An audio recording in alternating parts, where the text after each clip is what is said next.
A new law has appeared in Romania which bans gender ideology from being taught at universities.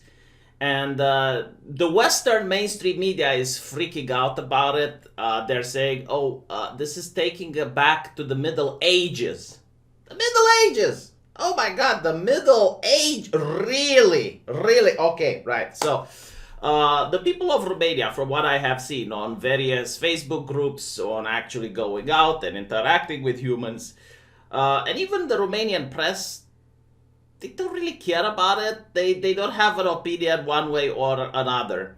And the reason this is because right now Romania is having huge economical issues, and that's what most people are focusing on. Like, that's what's important, putting the food on the table. That's what counts. This is rubbish. This is horseshit. Most people don't care. But I will tell you why they are pushing for this law, and it's being misrepresented by the Western media to the point where I have a gay friend on my Discord.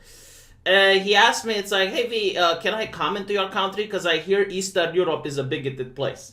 And that really upset me. You know, that like, where did he get that information from? Who put that in his head? Like, there is an evil person out there, an evil man that put this information into that guy's head.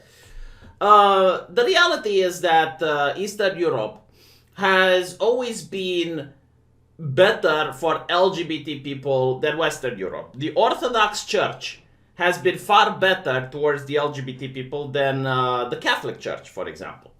And it's interesting, before communism, we actually had brothels, even though the Orthodox Church had huge influence over Romania and huge influence over its politics. It tolerated brothels. It didn't say they're okay. No, like, they would tell their Christians, like, do not go there. Do not, it's a sin.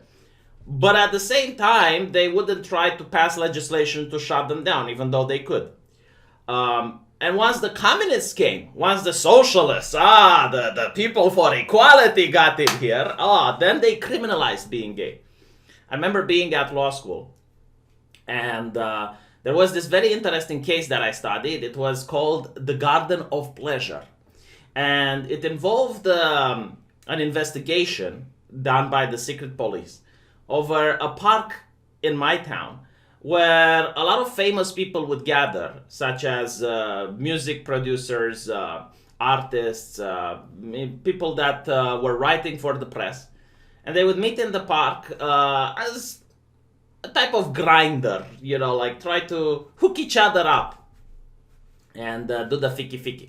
So yeah, they got arrested, and there was a huge thing in the press with how the socialist government is fighting against degeneracy and whatnot. And this is being thrown down the memory hole.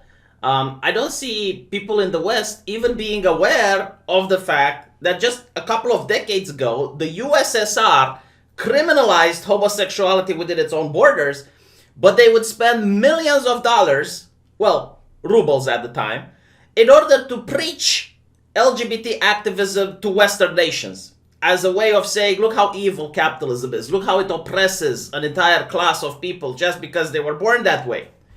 So it was very hypocritical of them, and it was so hypocritical, in fact, that a British communist wrote a letter to Stalin, and he had difficulty trying to explain how can he preach communism as a gay man in the UK when the beacon of communism, like the country that is doing it right, the USSR at the time, is criminalizing it within his own borders. So this is like subject for an entire video where he goes and he explains how what the USSR does is contradicting the Communist Manifesto, and how the USSR goes against the teachings of Stalin and Marx.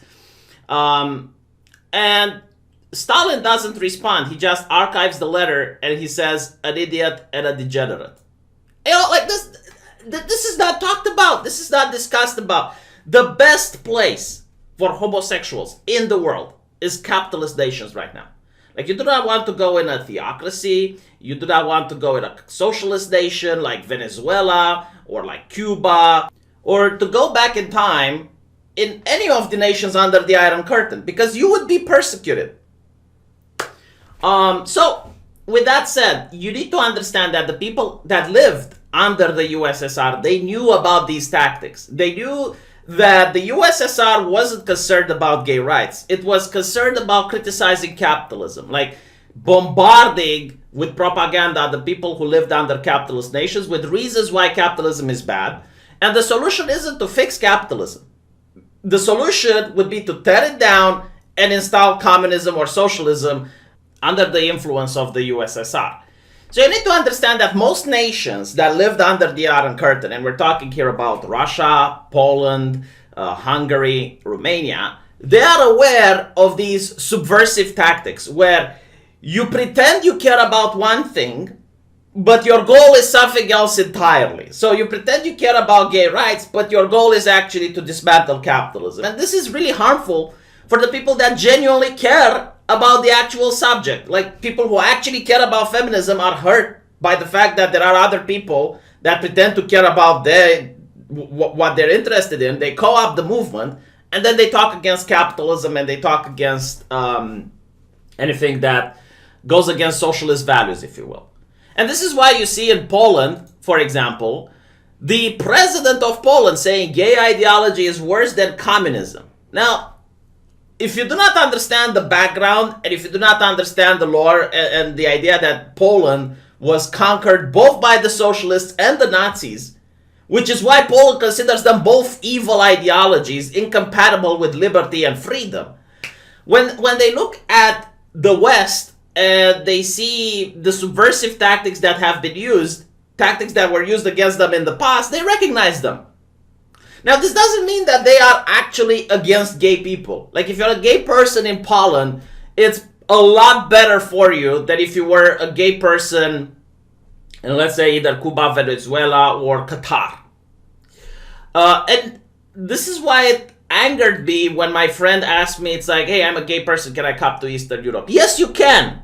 Like, no one is going to discriminate against you because you are gay.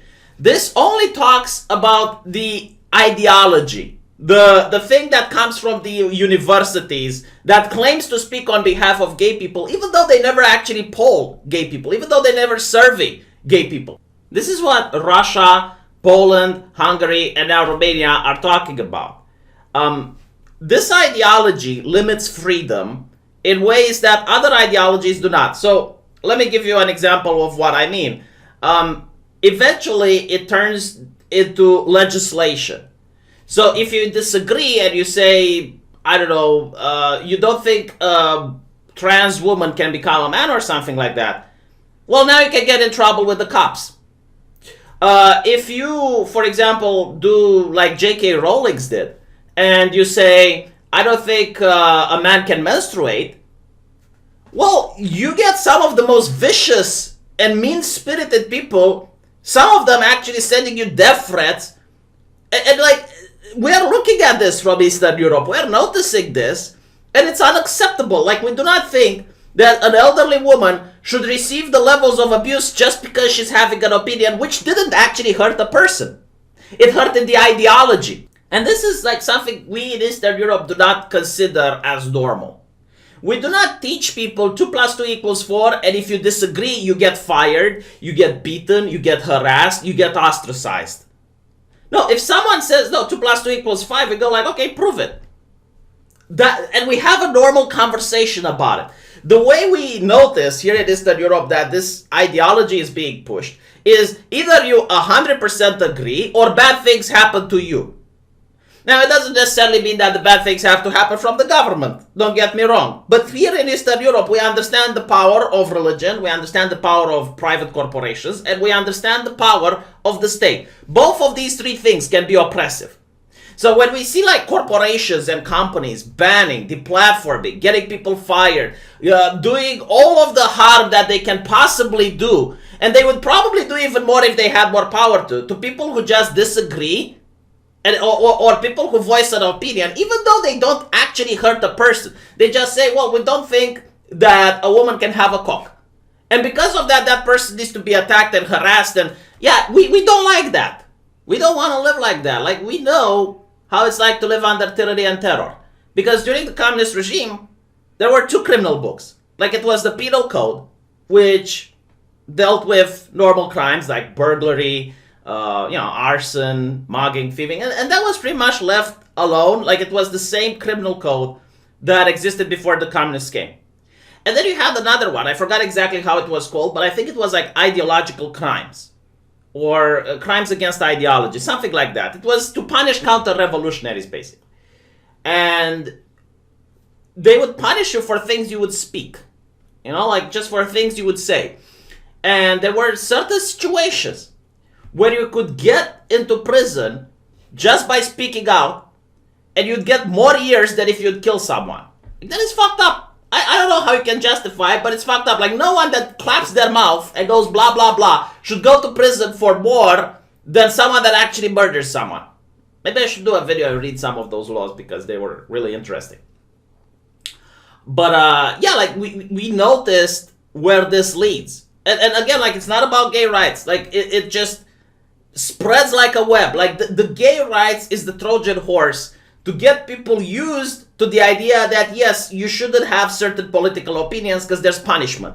So it's just to get it into your mind that this is the new normal, that this is okay. Like, yeah, you should be able to go through someone's Twitter and go through tweets that were from the year 2000 and see he said something and bam, that's when you get him to be on the streets. And we notice that China is doing this right now with their point-based system on social media, where if you have like wrong opinions, they don't put you in a jail. They don't even have to. In today's day and age, prisons are becoming more and more obsolete. Only like the people that are a danger for society, like serial killers, rapists, and burglars, only they need to be in prison. Like, the rest of the people, you can punish them worse than by putting them in a prison. You can make them go homeless. Like, you can make them so they're ostracized from their friends and families. You can get them fired so they can't pay their bills. You can make sure that they're unemployable, and eventually they're homeless. And then, like, you don't care if they speak out. You don't care if, like, who looks at homeless people? They're the most marginalized in a society. So I think I explained why Eastern Europe is against gay rights. In conclusion, it's not about the rights. They view it as a politicization, like making it political. And they view it as a Trojan horse for socialism and communism. That's how the leaders view it. They're open about it. They actually say, so if you want to have a conversation about that, good. If you want to ban me for pointing it out, well, that's not going to change the reality of why the leaders are saying what they're doing. Because I personally am not marching on the streets for it. I don't care. Like, there are more important things that I care about, like the economy, for example. That's something that most people are.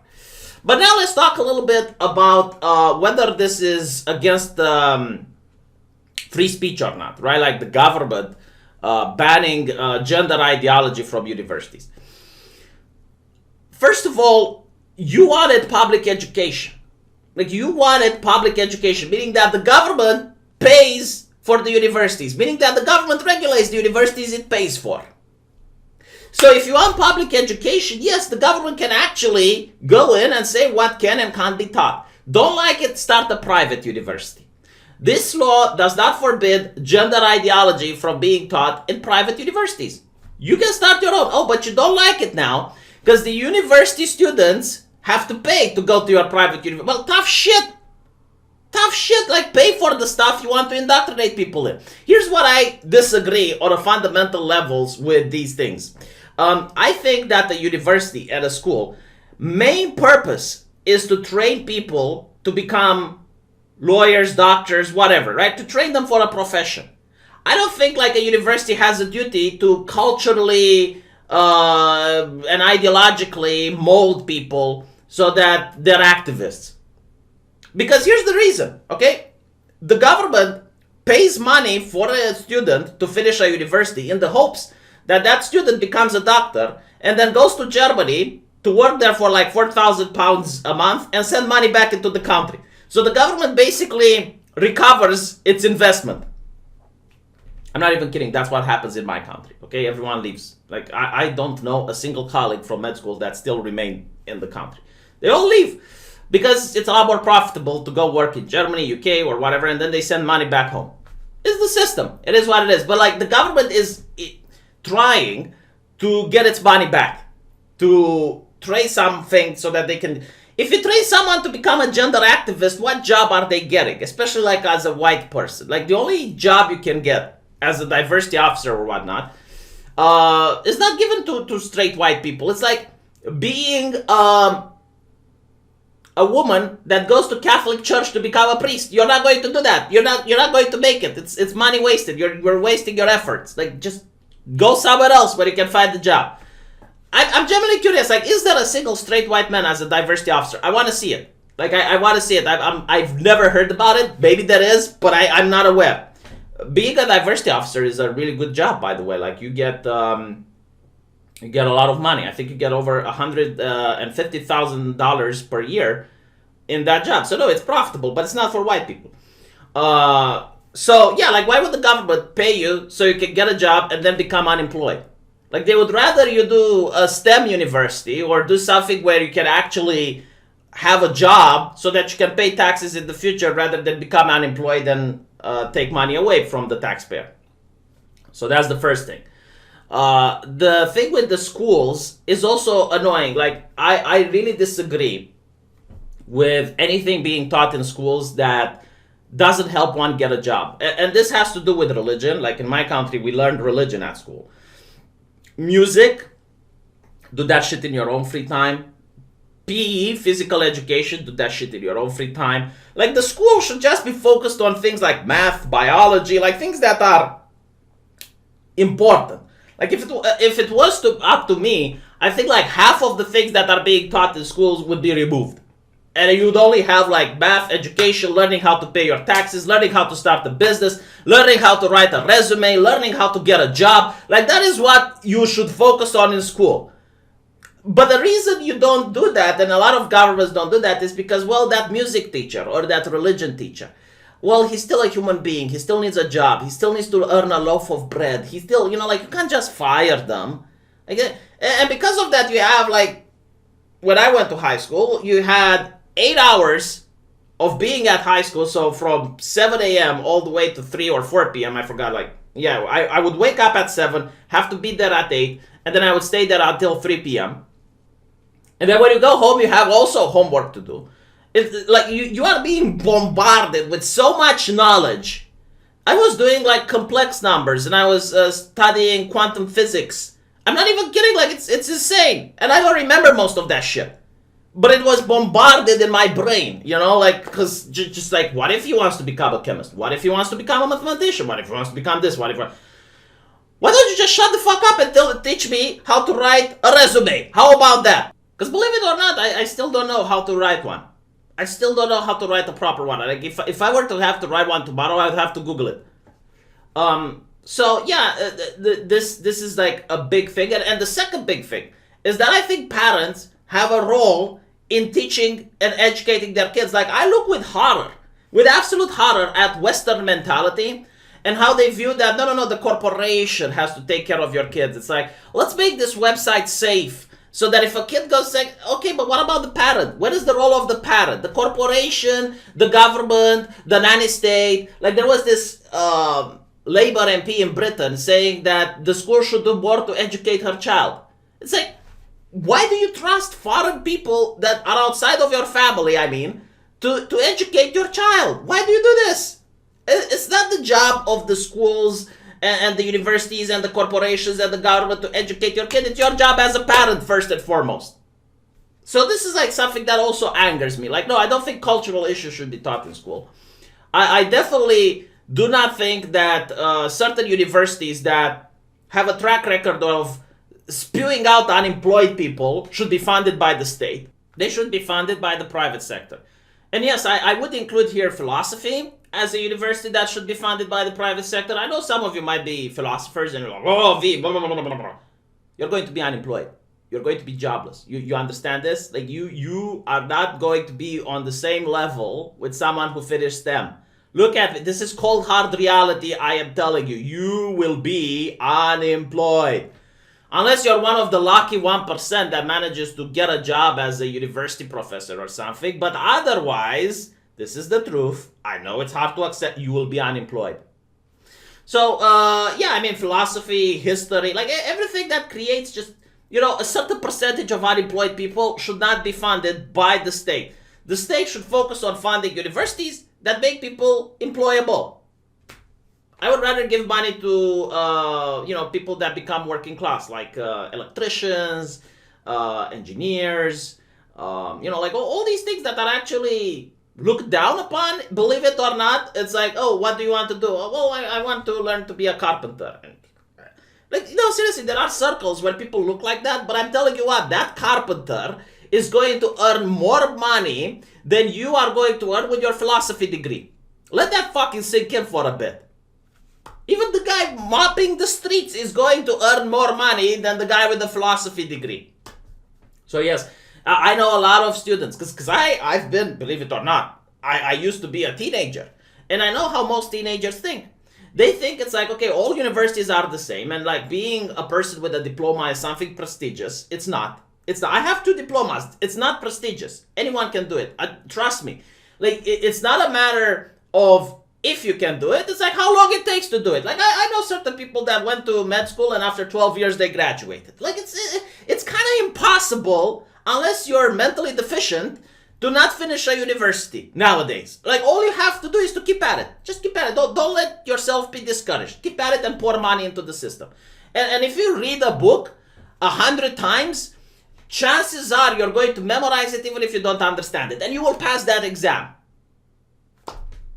So a lot of these students, they look at graduation and they're like, okay, well, what university should I do? Well, I can become an IT guy and earn money. Like you have to learn math. You have to learn. It's kind of difficult. It's very difficult. But I can go to gender studies. I mean, there's a lot of cool girls that go to gender studies, and it sounds simple enough. Like, how difficult can that be? It's only 3 years.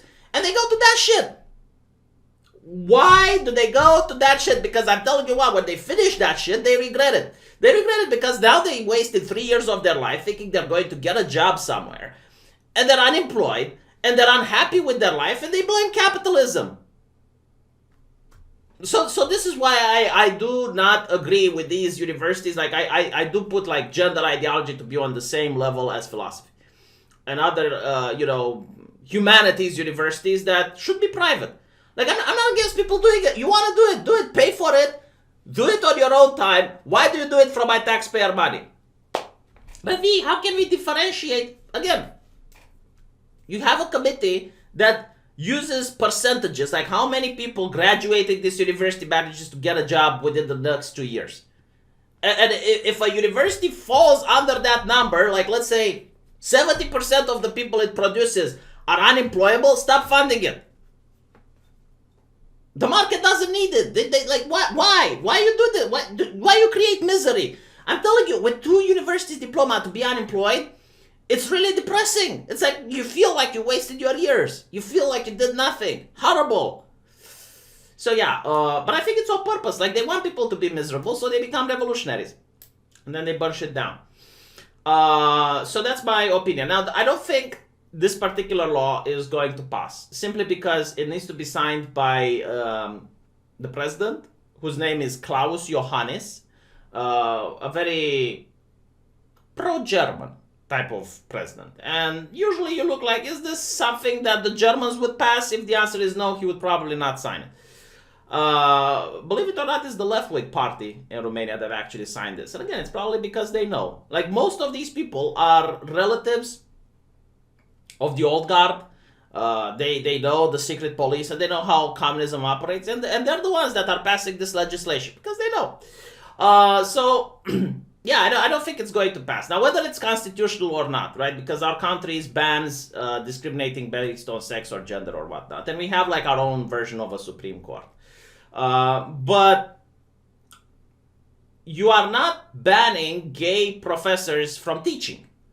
You are banning an ideology, which is like 2 different things. And you can make the argument that they're tied together, somewhat or some not. Okay, that's fine. But that's going to be up to the judges at the Supreme Court to decide. Again, it's not discrimination because they're not preventing gay professors or transgender professors from teaching. It's just like, no, this ideology we view that it's against the Constitution, and it's revolutionary in nature. And they also banned communism and Nazism as an ideology. Like, you can't have a party that promotes these ideologies in my country. It's illegal. Okay? Denying the Holocaust, another thing that's illegal. Like, there have been precedents where you cannot advocate for something, even in a university context, right? So if you're a historian professor and want to have like your theory on denying the Holocaust, that's illegal. So I see a lot of professors here like being upset. It's like, oh, this sets a bad precedent. No, it doesn't. Like, the precedent has already been set.